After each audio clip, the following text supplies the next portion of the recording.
Yo, what is up, y'all? What's up? Happy Sunday. Happy post game day. Happy all of that. Happy chat. Once again, y'all killing it. You do not disappoint. I appreciate y'all. Love y'all. Can't wait to get it rolling. Got funky here per usual. We're going to react to the Ohio State Akron game. I actually was there at the shoe. I'm going to get into that. We're going to talk about games across the country, some games that were closer than the experts thought, and hilariously closer than the experts thought. We're going to hit that. We're also going to talk about ominous and chilling quotes with Scam Webb and his interview and stuff like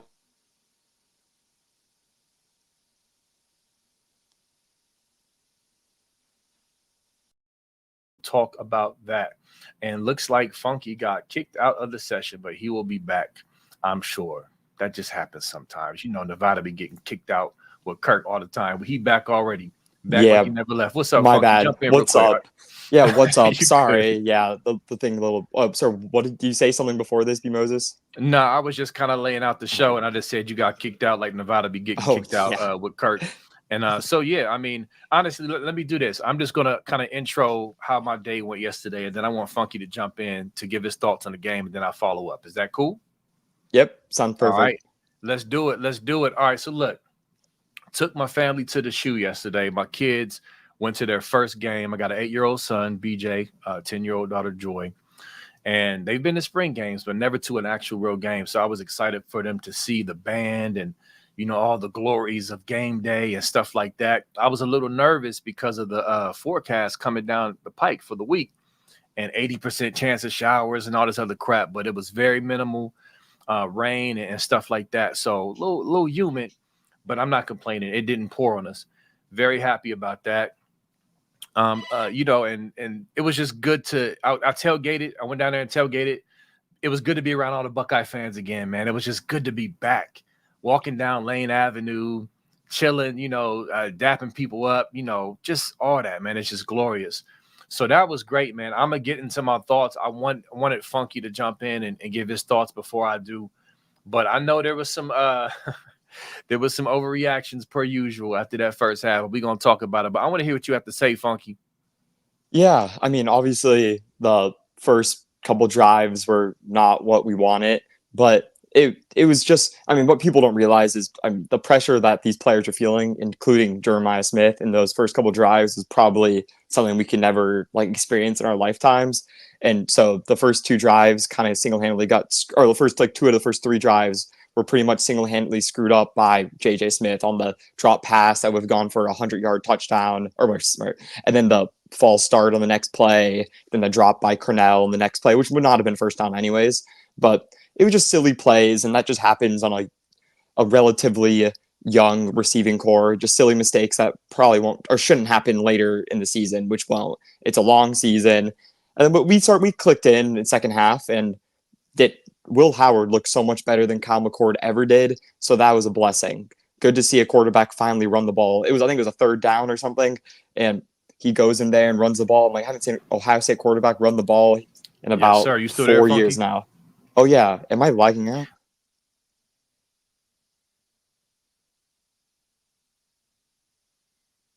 I think Will Howard, and jump back in, Funky, if you hear me, because you cut out.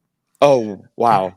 You cut out at the third down, talking about Howard scrambling. Oh, yeah. It was just good to see if a quarterback at Ohio State finally go and run the ball. I haven't seen someone to get out of the pocket and run the ball since Justin Fields. So it's been a while. So that was good. That when he did that, I think I stood up and cheered. I was like, well, this is a new era in Ohio State football. And he looked big and strong out there, and his throws were really good. He had some really nice third down throws in the first couple drives that were kind of scary that we even got to that point, but it showed he had a lot of presence, and the offensive line missed some blocks and had some free runners at Will.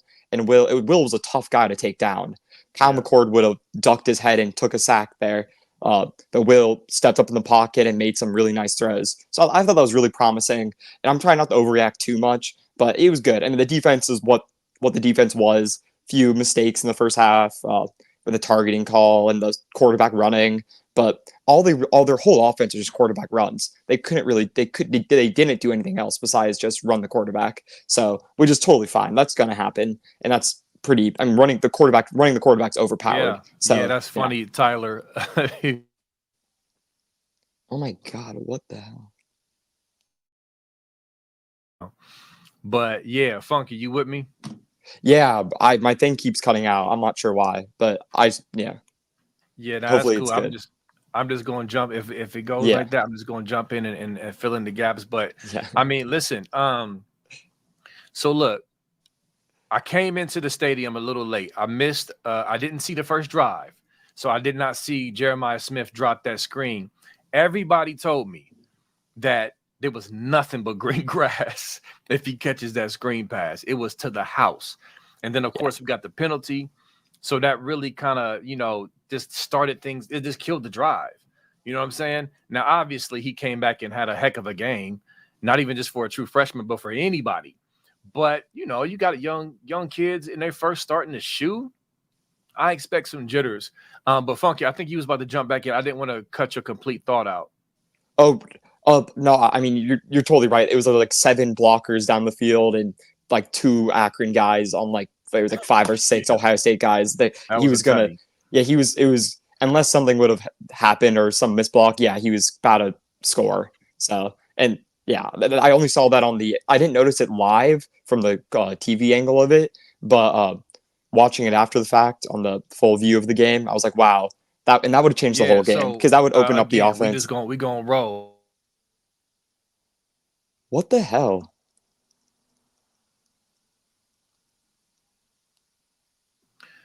Just like any other situation with these games, it's usually not as bad as you thought it was, and it's usually not as good as you thought it was. In the moment, you there, Funky? Yeah, I'm trying to fix it, but I'm not sure what's even happening. It's cool, man. Don't even worry about it. We gonna rock. We gonna flow with it. So listen, I went back and rewatched the game as I always do. I take notes. I look at plays. I break them down. I see what formations they're in, all of that stuff, because I'm just a nerd. And so I did that. And then early on, I really believe what Ryan Day said in his presser was accurate. He basically was saying the dumbed down translation that I would provide is that Chip Kelly kind of treated this like a scrimmage. There were certain plays that we could have put 80 points on them. We could have threw the ball downfield on them every play for 50 yards, like because of what they were doing in the box. I know they had a 6-man front, but they almost always had seven men in the box. They either had an overhang or they had a guy creeping over, and they had like a zone going on to protect downfield from deep balls in certain sets. But they had a guy right there to watch the box. So they were really gunning for the run. And our guys early on, 3 new starters on that O-line. Austin Saraveld, he struggled at some points. Tegra Shabola, a new starter. Even Seth McLaughlin from Alabama, a new starter in this system, on this line. And just the newness, the jitters, the big game, the expectations, they just weren't clean. They were missing assignments, missing blocks. There was a little bit of confusion out there with some stuff. And I think Chip Kelly was like, yo, we're going to run this again. We're going to run this play. And we're going to see how you adjust and see if you can get your assignment down. And so going back and watching the game, yes, it was frustrating because in our minds, think about it. It's Akron. It's week 1. Expectations through the roof. You want 85-0. Akron shouldn't even get a yard. That's just how we are as fans with expectations. But it just doesn't always work like that, especially under the circumstances. With that said, if that would have continued in the second half, I would have been a little more concerned, but it didn't. They cleaned it up a lot.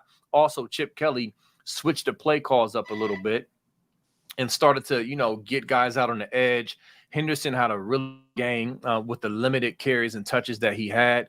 And so I'm going to let you jump in, Funky, because I can go on and I will continue. But going back and rewatching the game, yes, there was some like, dang, what are you doing?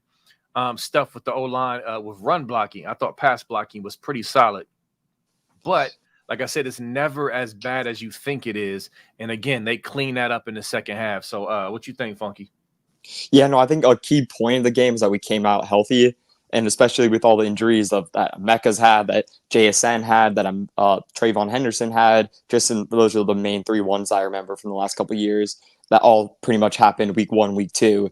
It's good that Quinshon and Trey really didn't take much of a beating this game, which is perfect. Okay, it's a long season, 16-game season if we play every single game.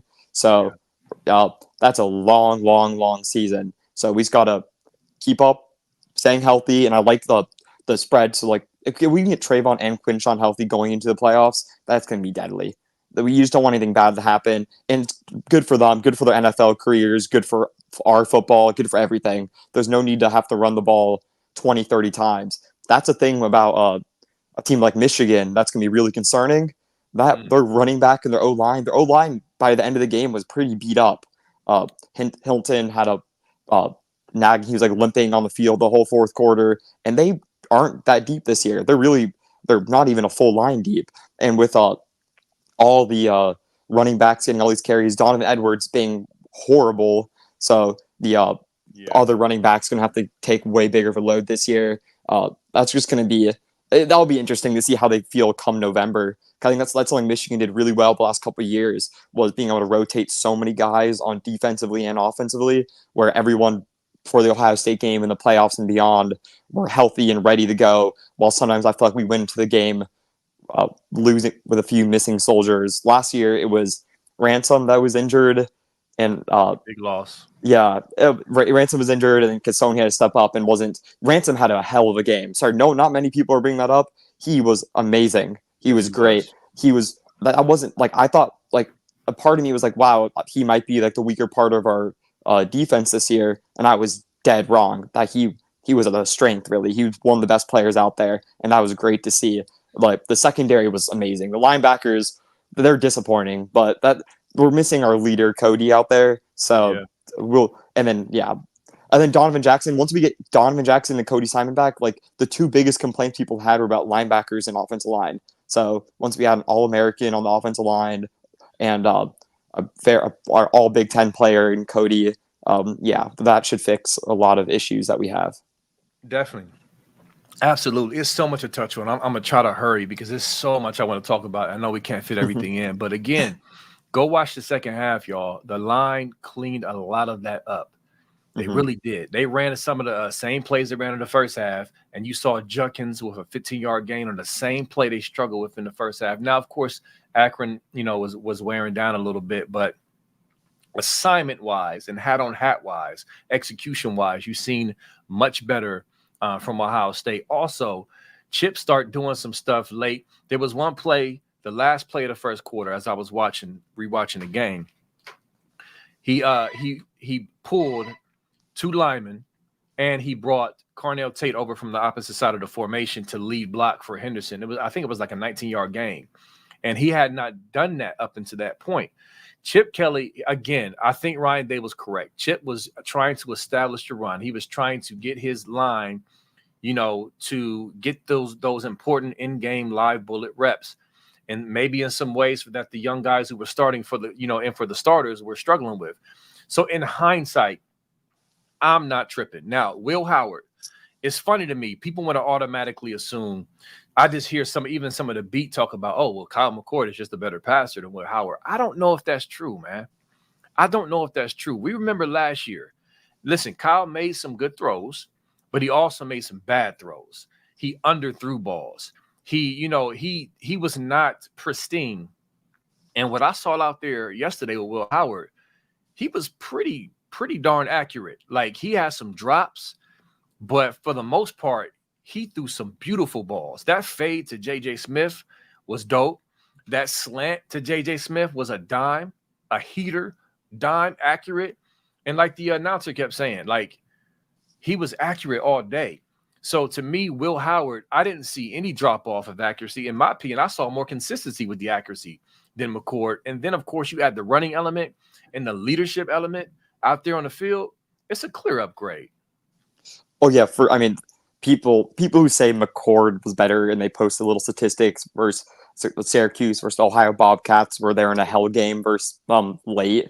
I just think there's not very intelligent people, to be honest with you, because Will Howard, I mean, we didn't really run him much this game. I'm not sure the exact reason why, which it makes sense. I mean, you don't want to No run your need to. quarterback into the ground. There's no need to. Yeah. But he had 20 rushing yards, which in count for sacks too. So, but Will Howard, I mean, there was one possession where that's only one possession where I was like, oh wow, that was a rough position for him. The one where he went back and did a little throw to Trayvon backwards or whatever that was at the end of the second quarter, I believe, or something like that. That was the only possession I was like, oh, that was rough. But everything besides for that, I mean, he was a beast. He stood in there, he stepped up in the pocket, threw balls, play action well, just did his job.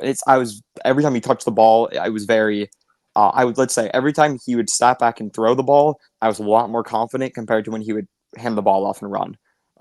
Every time we passed, it seemed like good stuff was happening. So I wish we would have done that all game. But like you were saying, we got to practice all this stuff. We got to get ready for the bigger opponents. We have to fix some cues or whatever. Because if we really wanted to, Will Howard probably could have thrown for 5-6 touchdowns. Yeah, man, easily. And I want to shout out my guy, and I hope I'm not pronouncing his name wrong. Tavares Sowell follows my page. He made a good point on my page earlier about 2019 with Justin Fields. The first game we played FAU, and we low key kind of struggled. That wasn't just out the gate domination, blowing them out. And that was a really good team. It was just a good reference point because, again, like I have game threads on my Facebook page, Buckeye Sports Talk with B. Moses Facebook page. A lot of great discussion, and it's a lot of fun. But sometimes, like to me, one thing I try not to do, Funky, and everybody out there, is we all get emotional as fans because we want to win. And if you played the sport, if you played on any level, you're even more fired up because, you understand the game. And so what I try not to do is not allow my emotions to get me into some goofiness where I'm just making stupid declarations after a quarter of football. We've watched too much football over the years, y'all. For those who aren't, 8 years old, we've watched plenty of football, and we know it just doesn't work like that. That's not making excuses. It's perspective. It's like, okay, yes, we need to work on this. We need to clean this up. But you got people, we trash. Same as last year. No, it's not. Pump your brakes. It's going to be okay, man. So it was a little wild in that regard yesterday. But again, I went back and rewatched the game, and I was just like, oh, yeah, we're fine. This is good. Even Kirk mentioned this earlier, and I agree with him 1,000%.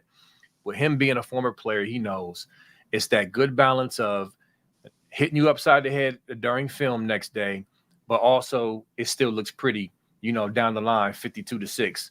Versus Akron, like stuff to work on, but a great win, and most of all, no injuries.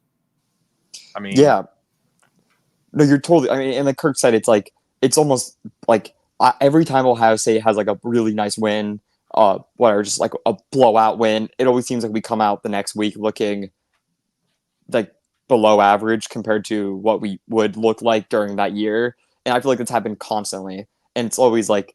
And that's the one thing Ryan Day has never had. Ryan Day has never had a loss with Ohio State that I was like, wow, how the hell did we lose that game? With Urban, it seemed like every year there'd be one game a year that I'm like, oh my God, how do we lose to that team? Like, whatever. I'm not to bring back bad memories, but I could talk about it all, like, or Iowa, Purdue. Like, Ryan Day just gets his team ready to go. And people can always complain, oh, we didn't look perfect. It's like, at least we're not losing.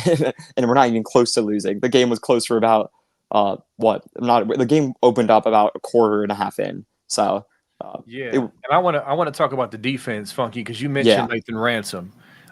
This defense, listen, I know they're mad they gave up 6 points to Akron. All right. Moorhead is a really good coach, really good offensive mind. His scheme was really good. They had enough players, athleticism to where they could, pick up some yards and move the ball a little bit. The quarterback Bullock was a nice athlete, but somebody brought up Finley, man. Listen, being in the stadium, I could see him getting hit, but I couldn't see it until I watched on TV when I got to the crib. And it was just like, you ever, I might be dating myself, but remember Mike Tyson's Punch Out when they would show you between rounds and they would show the black eye and the puffy face? He looked beat up, like he was just getting rocked by Jack Sawyer especially. But the defense, look at these stats, y'all. We struggled with turnovers last year. 10 tackles for loss, 5 sacks, 2 interceptions, 2 defensive TDs, 1 QB knocked out, and 0 touchdowns given up. Like, come on, y'all. That's a great start. Great start. And this defense is only going to get better because, again, as a unit, Caleb Downs, all those guys are going to continue to gel and whatnot. And so seeing the defense play like they did and how active the D front was, even with that consistent rotation, was great to see, y'all. It was great. And so, yes, like Funky said, we didn't have our quarterback on the defense, Cody Simon, out there with his athleticism and his ability to set the defense up. So that's something to look forward to. But also, I think CJ Hicks, who's a great athlete, continued to show like he's not quite there yet as far as being that full-time starter. He just looked kind of lost at times. He wasn't anticipating as much as he should have. But going after the quarterback, he's lethal. So again, he might be on the Curtis Grant program. If y'all don't know who Curtis Grant is, big time linebacker back in 2014. He came on late as a senior and was a pivotal a part of that championship team, but he was a 5-star, high expectations, but did not come on until late. Maybe CJ Hicks will be that. I don't know. But for now, he needs to be that third down blitz guy, come in, packages, and yeah, so and that's it. I mean, he kind of got exposed in that way, just kind of showing that he's not quite ready. And I'm saying that because a lot of people were banging the drum like we're wasting his talent. No, it just takes time for kids to develop, and he's just not quite there yet. Yeah, and Akron pulled out all the trick plays against us too, and those both field goals they made were both very, very missable field goals. I don't remember exactly the distance, but I know they're both in the high 40s. I'm like 90% sure on that. So like they really didn't move the ball much. The first possession, it was just quarterback scrambles and the 15-yard targeting penalty, and then in the second possession, or in the second time they scored, it was it was a third down where they took the tight end and did a little swing pass, and they got like 20 yards off that. I thought that was a really creative play call. And it was just they pulled out all the tricks and all the stops, and yeah, 48 and 49-yard field goals. So, I mean, they barely moved the ball. Like I think midway through the game, they had negative rushing yards. I know that includes sacks and stuff, but still, I was like, wow, and we held them under 200 yards, which I'm not really sure the historical context behind if that's a lot of yards or not. I don't think so. But yeah, I mean, our defense was great. Like 6 points and 0 touchdowns. The closest they got the ball to was like the 30-yard line. So it's like that's ridiculous. That we're fine. The defense played like pretty much perfect. Like there's some mistakes. Again, CJ Hicks missed the flat a few times. It seemed he seemed like he was CJ Hicks, he's not ready yet. So hopefully, I'm not sure exactly what to do with him because we don't need him on the D line, but he's just more of a blitzer, and that's kind of what we feared during the year if he was just more of a blitzer or more of an actual player. But yeah, that's where, I'll let you take it from there. Yeah, I would bring him in like we used to do with Baron Browning. We did it, but let me preface this: we didn't do it enough with Baron Browning. We used to bring Baron Browning in, lined up next to Chase Young, and have them literally next to each other, and just basically pick your poison. And we need to do that with CJ Hicks, or also not even just that. We can disguise it, and he doesn't have to be on the line. He can just be lined up, in his regular spot and just come on the blitz because he's really good at that until he can get his bearings right with understanding his assignments, reading his keys, triggering properly, and all the other stuff, because he's really fast. But if you're not reading the play properly, your speed is null and void. You know what I mean? But listen, as far as super chats go, we're gonna hit those as they come in. We definitely want to hit some national games. We will circle back to the Buckeye game if y'all have super chats you want to get questions answered and whatnot. But we definitely wanted to hit on this Scum and Fresno State game and that Oregon and Idaho game. Funky, I want you to kick us off, man, with this Fresno and Scum game, bro. Yeah, so I mean, I watched every single snap of that Fresno State Michigan game, and whatever. Of course, on the first possession, Fresno State guy drops the ball on a third down conversion that sets up a short field for Michigan and lets them score, or lets them have a short field, and they drive down for 30 yards and score a touchdown. And I hate it hearing the announcers being like, "Wow, the pressure from the other what's the second defensive tackle for Michigan's name? Not Mason Graham. It's Kenneth Kenneth Grant. Yeah, Grant. Yeah. Kenneth Grant." They're like, "Oh, Kenneth Grant forced that ball high." I'm like, "No, he didn't." Like I watched it like 10 times. I'm like, "What are you talking about?" No, that was just like a high throw that hit the receiver's hands that he should have caught, by the way, that popped up in his interception. I'm like, gosh, they can't stop shooting themselves in the foot.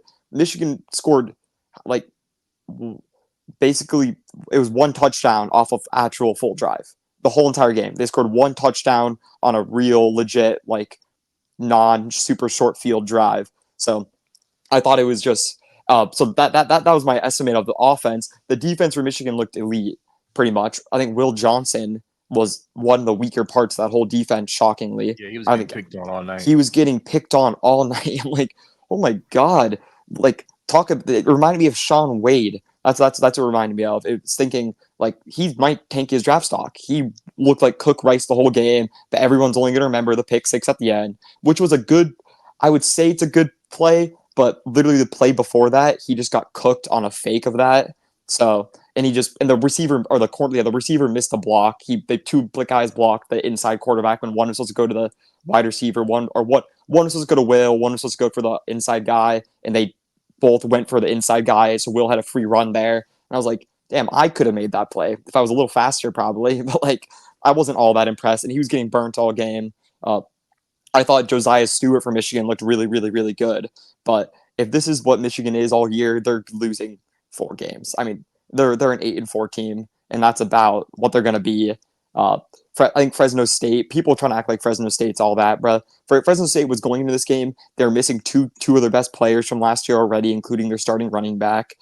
They weren't even fully healthy. I think their quarterback looked pretty horrible, honestly. He missed a wide open touchdown pass on Will Johnson that he got absolutely burnt on.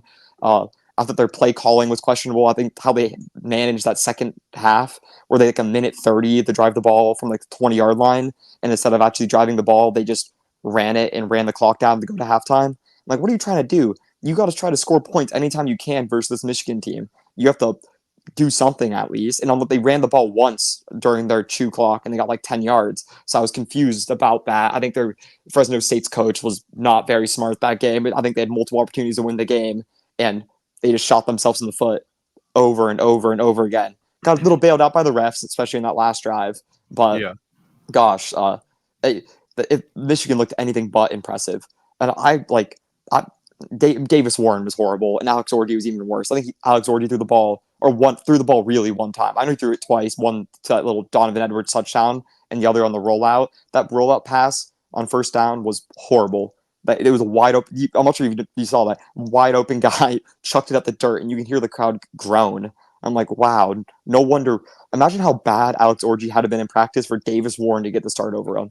Because Alex Orji, his running ability is great. He's a fantastic runner. So he had been such a worse passer than Davis Warren that they didn't even let him start, which is just seems insane to me. Because Davis Warren, he was a below average passer. His arm strength isn't there.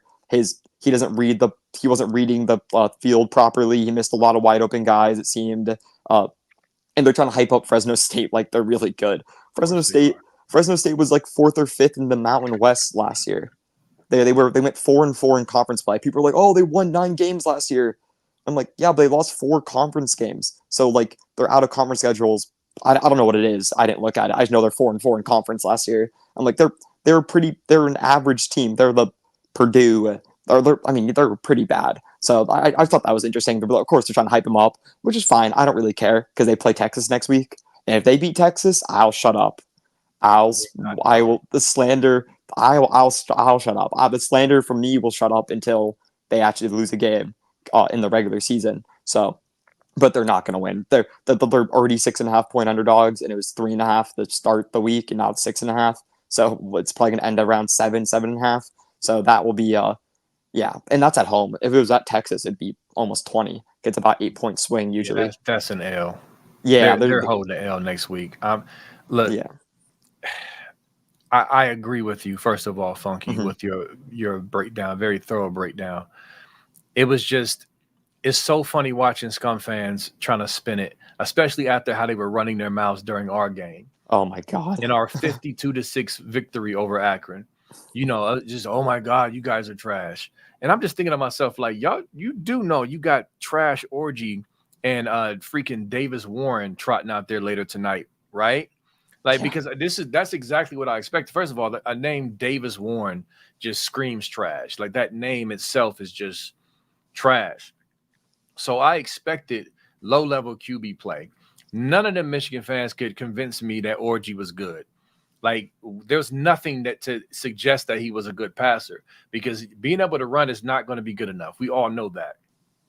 And during the game, what I saw, somebody said Loveland is good in the chat. Yeah, Loveland is a really good player. Very good. Best tight end in America. Yeah, but they're not going to get away with that against Texas. All they were doing was just hitting Loveland on slants and then having him sit down in the middle of the zone. And doing that, dinking and dunking with him a little bit to the flat. You're not going to get that off against Texas. They got it on film. They got a better team. You're not going to be able to do that. They're going to make you pay, unlike Fresno did. You know what I mean? Your defense is actually going to have to defend, all facets of the field with viewers down back there and the weapons. So I cannot wait till next week, because to me, it's not a question of if they lose. It's a question of by how much. You know what I mean? So just, I guess you nailed it. You pretty much nailed everything, but the quarterback play was the number one question. I said this before. Steve DeAce, the Prince of Scum Football, Michigan podcast, he has been sounding the alarm the whole offseason about these quarterbacks, even while other Scum fans trying to make it seem like, oh, we have optimism. We're optimistic. Nah, your QB position is not good. And you will see. And then somebody mentioned Edwards. This dude had 27 yards rushing, averaging 2.5 yards a carry. He is not quorum, y'all. I was telling my dude in Detroit, got a real good dude, one of the 0.1% Michigan fans that I actually respect as far as their mind and all that. But, he's a fan. And I was telling him, like, look, Edwards is an athlete. If he has a wide open lane, he can outrace you. But he's no quorum. He doesn't have the vision. He doesn't have the footwork, the cutback ability. He's just not that guy. And so that is what made Michigan football go last year outside of the signs and an occasional third down, scamper by JJ or a pulling a good throw every now and then out of his crack. You don't got that this year, bruh. That's why I've been trolling them with the memes talking about enjoy your 8-4 season with a side of sanctions. Because that's what's coming, if not worse, based off of what we saw against Fresno State. Yeah, no, Davis Warren, the funny part about the Davis Warren thing, if you're on BuckeyeScoop.com Friday, I was able to confirm Davis Warren was starting for Michigan. I'll leave it at me and Davis Warren are from the same city. So I'll leave it at that. And then, and I've seen the kid I watched him in high school at Loyola. He was never all that, and he was fine, but he looked about what I thought he would be. Actually, probably slightly better. I think he made not even. But Donovan Edwards, oh my gosh! I mean, Michigan fans all off season were saying that he was better than Trayvon and Quinch, or better than either. I mean, they at least one of them. They're like, oh, he's better than Trayvon, or he's better than Quinchon. I'm like, or better than both. I'm like, oh my gosh, that's just like I was laughing my ass off. I'm like, Donovan Edwards is like a very I even was too high on him. I thought he'd be like, oh, he's a fine running back, borderline top 10 running back in college football. And now Michigan fans are calling for him to be RB2. The Mullins guy looked way better. He was way more physical, a harder runner. Edwards seemed like they would block up for a yard and a half and he would get a yard. So, Mullins looked like he was actually going for it down there. So, I mean, Donovan's not going to be the starter for the rest of the season. Michigan knows that, and I saw someone say it's Tony Alford's fault, which is, I mean, it's funny because I mean they could either blame themselves or blame Tony Alford. So either or is good with me. Davis Warren sounds like your new spelling bee champion for 2024. Davis Warren, that's what his name sounds like. You know what I mean? Like, it's just, but anyway, look, we got to keep it moving because we coming up on time. We haven't even hit the scum stuff. So let's quickly talk about Oregon and Idaho. So yeah. Oh, Look, sorry. You can go for it. yeah, I'm gonna be quick for the sake of Yeah. time. But look, I was saying to my, I don't know if I said it on a pod or not, but I've been saying this. I promise you, that is Oregon really that good? Now, listen, I'm not going to say they're trash and they're not going to be really good, but that first game, that right there was like, because they had some O-line struggles, and Dylan Gabriel he looks smaller than I thought he would. I heard he was small, but he's a little dinky. And I just really wasn't that impressed. And they've been pumped up, picked to win the Big Ten, to win the national championship. And Idaho is not a good team, y'all. So don't start with that.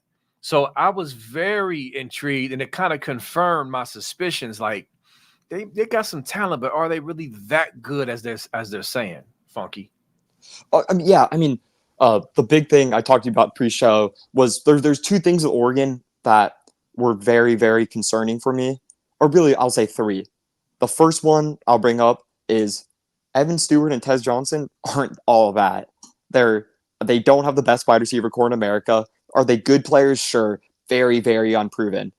Very, very extremely unproven wide receivers. I think they totally overpaid for Evan Stewart. I know he played fine at Texas A&M, but you can look at his stats. His stats aren't all that. So I thought that was very concerning for me, and I thought they're overhyping the weapons they had. Their running back is no good. Their two wide receivers they're still good wide receivers, but they're not all that. They're acting like they're like first round picks or even second round picks. I'm like, oh, not right now. Definitely not going into this year early on.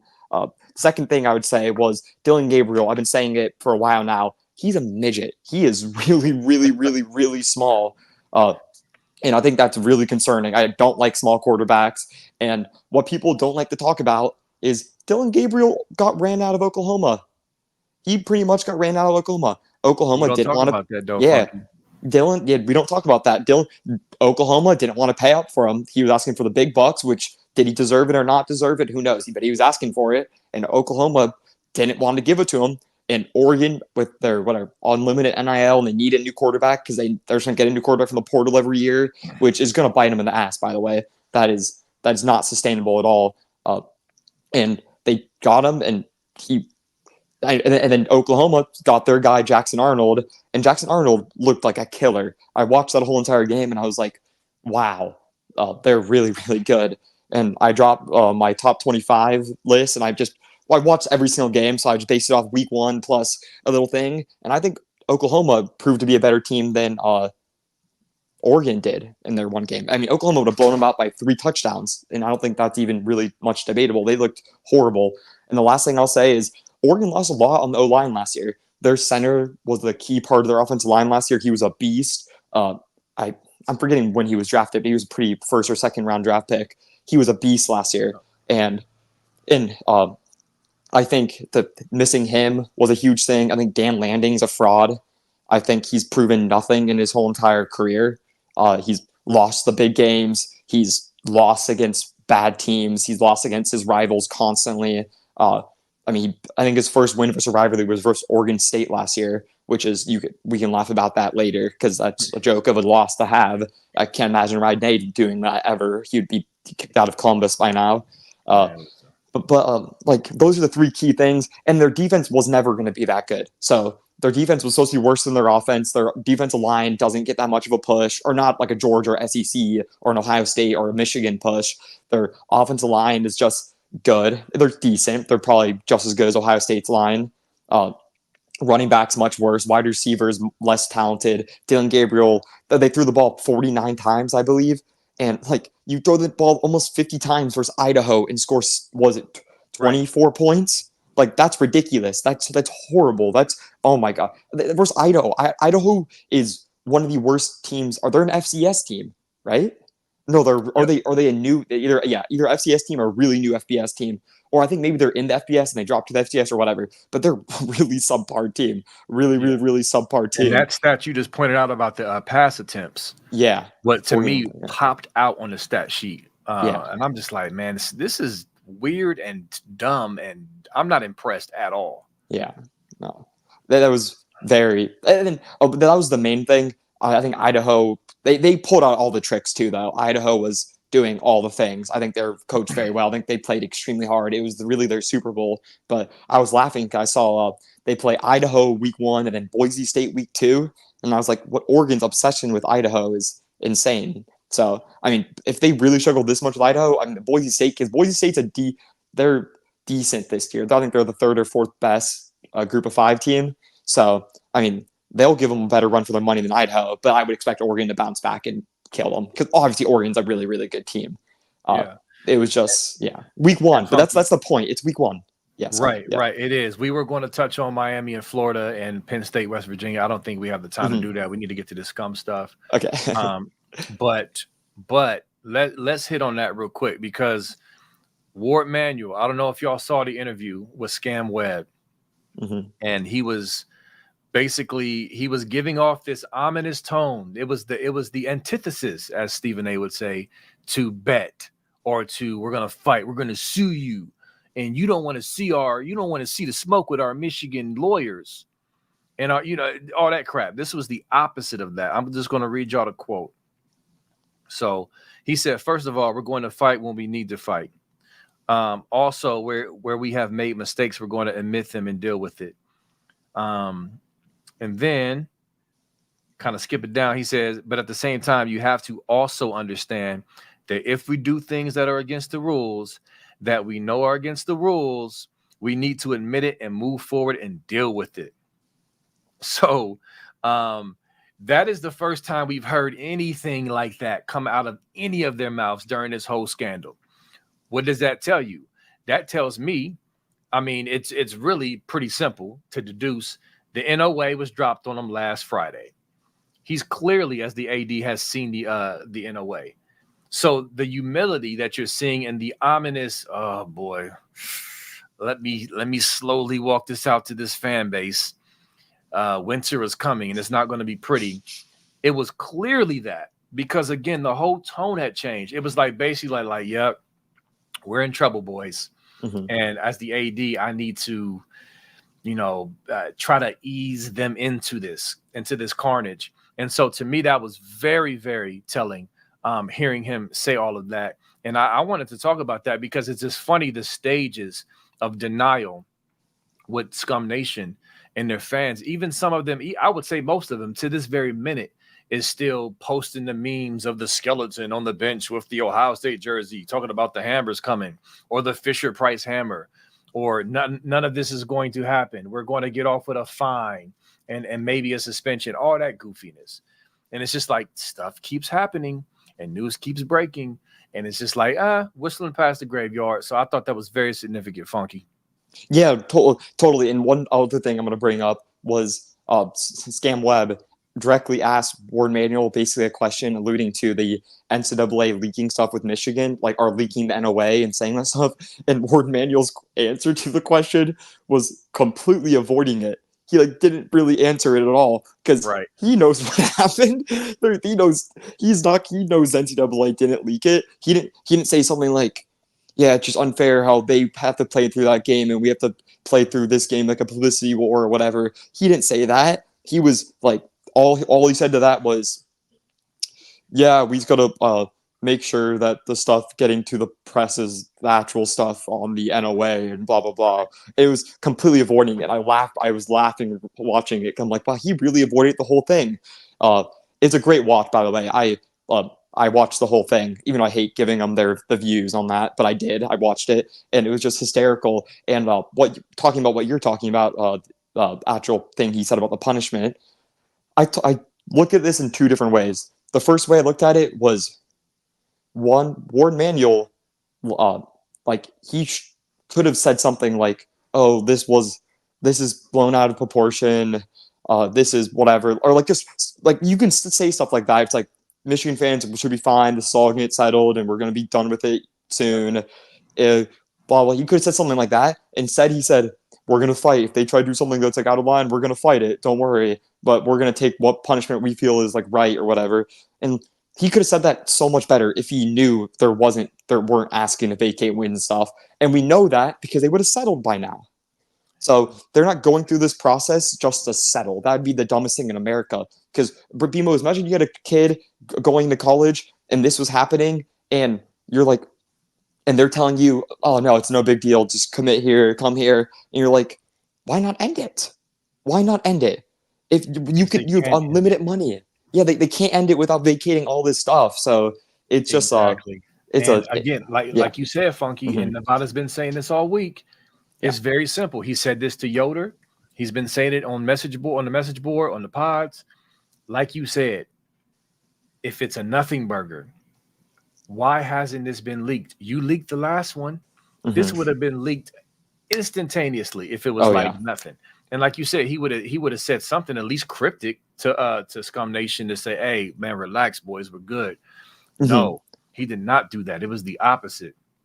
So the delusion with Scum is just otherworldly. But like I said in another pod, they're storing up more wrath and more receipts as they keep being in denial. So when it does fall down, it'll be even worse. Go ahead.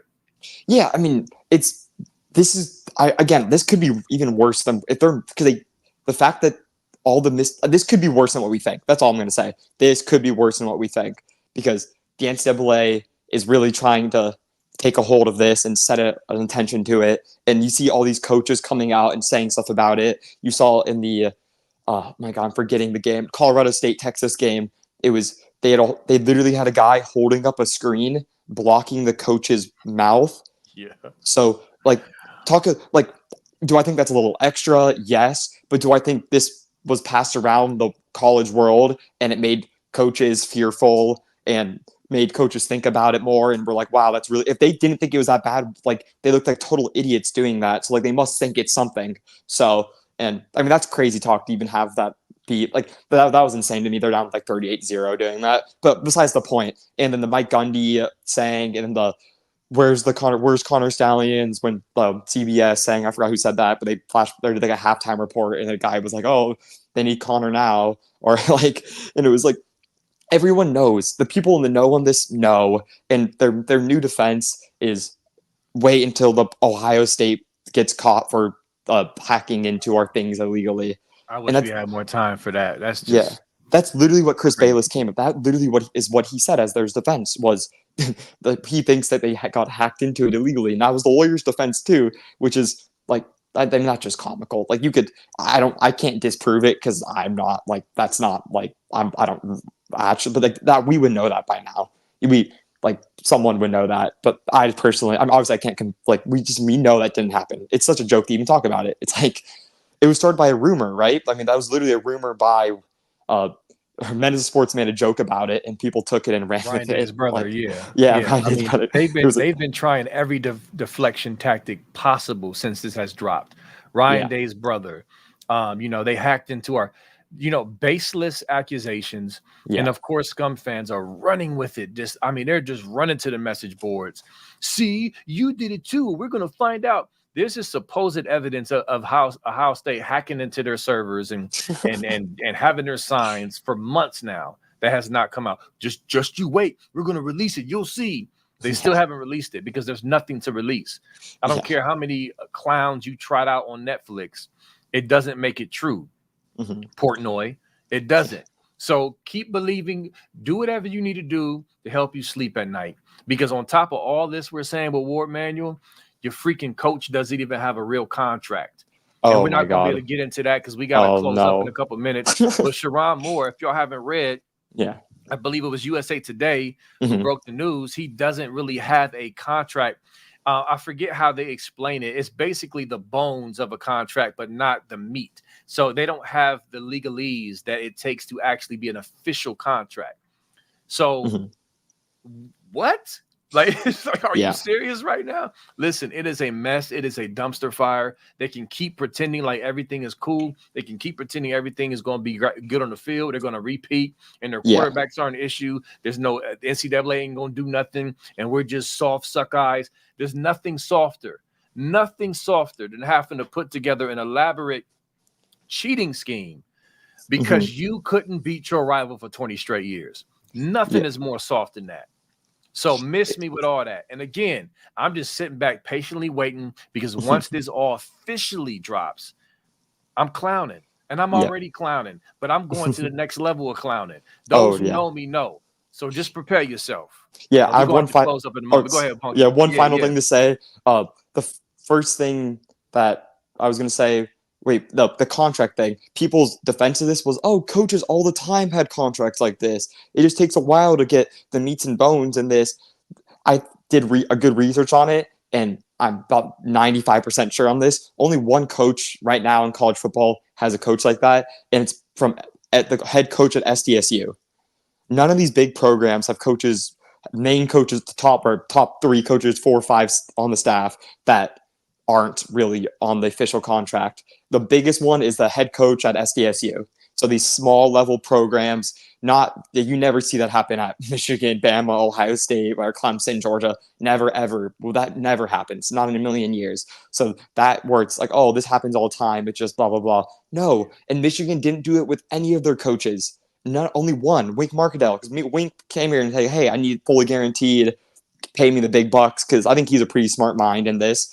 I mean, he was in the NFL, so he's the only one. The rest of them, they're all on life support. It's gonna be a clear house. I mean, it's funny how they just signed Tony Alford, but yeah, that's just a made up thing, and Michigan's gonna pay for it, and it's gonna be a blast. I'm gonna have a lot of fun with that, and it's gonna happen by Christmas. So now we have a date set. It's not gonna happen before the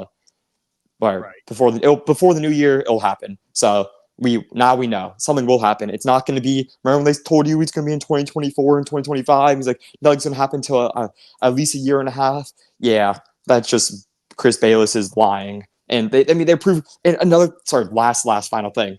If you don't believe the beat writers at Michigan lie to you, they told you all offseason that Alex Orji was the next Cam Newton for Michigan.